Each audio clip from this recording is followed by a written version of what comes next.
Hi people, welcome back to Aquatics. Today is a video on the third cube that's now met its new life on the rack system that you saw in the previous video. This is the tank I'm most proud of, but it was also the most difficult one to set up. There is no build video to go with this tank because there was a lot of changes that had to be made, both with substrate, the way it looked, and definitely water parameters.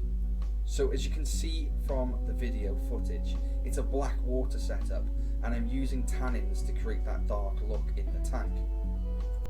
In terms of filtration, I've just got a standard sponge filter. It is one of the bigger ones. It's kind of overkill for this size of tank, and it also has two canisters on the bottom which are filled with Seachem matrix for my biofiltration.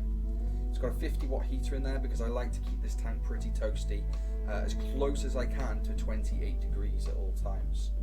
In terms of substrate, I'm using fluval stratum. I have lava rock as decoration, 3 pieces, and red moor roots that are growing out with plants attached to them. In terms of plants, I've got obviously the large Java fern at the back and a Nubius there at the front, which is growing in quite well.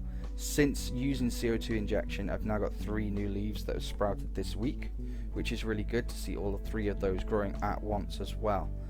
There is a Cryptocoryne crispatula or balance, which is on the left, which is growing quite well, and an Anubias petite, which is kind of hidden away but it's actually growing better than I thought it was. The other plants in here are literally my favourite ones, which are the bucephalandras. I've got a Biblis, a Singtang, a Kedagang, and my personal favourite, the Alamander. Now, to meet the requirements of black water parameters, it took a lot of testing and practice to get the tank where I wanted it to be. In terms of pH, it's sitting around 6.2 at the moment. That's with the use of alder cones and catappa leaves. I do have pH down, which is obviously a synthetic liquid that I could add to the tank, but I'm not too keen on the fluctuation that occurs when that dries up. Organic compounds seem to break down slowly, so I can monitor the tank's pH better. I'm also using self-brewed tannins to give it that darker colour in the tank. The fish much prefer it this way as well, which is good. In terms of GH and KH, they're quite low at the moment due to the fish that are in here. The chocolate gouramis prefer it that way, and my TDS is currently sitting around just under 100. I am currently using RO water and then remineralizing it with some Equilibrium by Seachem. So speaking of fish, there is 4 celestial pearl Danios in here. There were originally 2, and then the good news was that they bred together and I had 2 babies. I would have had more, or I was hoping for more, but I honestly didn't plan on breeding them and didn't know they were breeding either. So the fact that they did breed or feel comfortable in these water parameters was quite lucky for me. I really didn't see it coming. The more challenging fish in here were the chocolate gouramis. I spent a long time trying to source these. I tried a couple of different fish shops around. One said that they could source it, but 3 months later basically let me down. Another was an online retailer. I won't say their name on here on this video footage, but they do a lot of exportation of fish around the UK. My first order actually arrived to the door completely stone cold dead. There was no heat packaging at all in the box, which really surprised me. Contacted back to the seller, they arranged a second lot to be sent out. They went missing, so I had a phone call from the delivery company saying they'd basically lost my package of live fish, which was really concerning.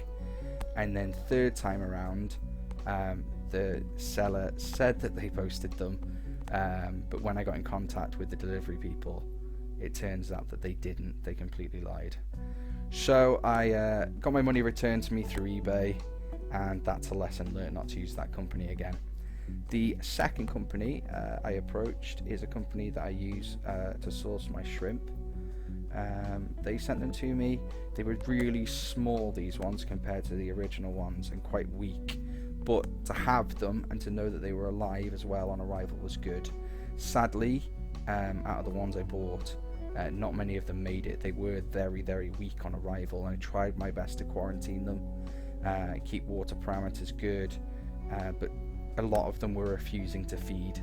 I tried, dry foods, live foods, frozen live foods, tried everything I could, but I've ended up with 2 healthy chocolate Grammys. I believe one is male and one is female. Sadly, they do not get on at all, but I'm just glad to be able to keep this fish because I know that they can be really difficult to keep.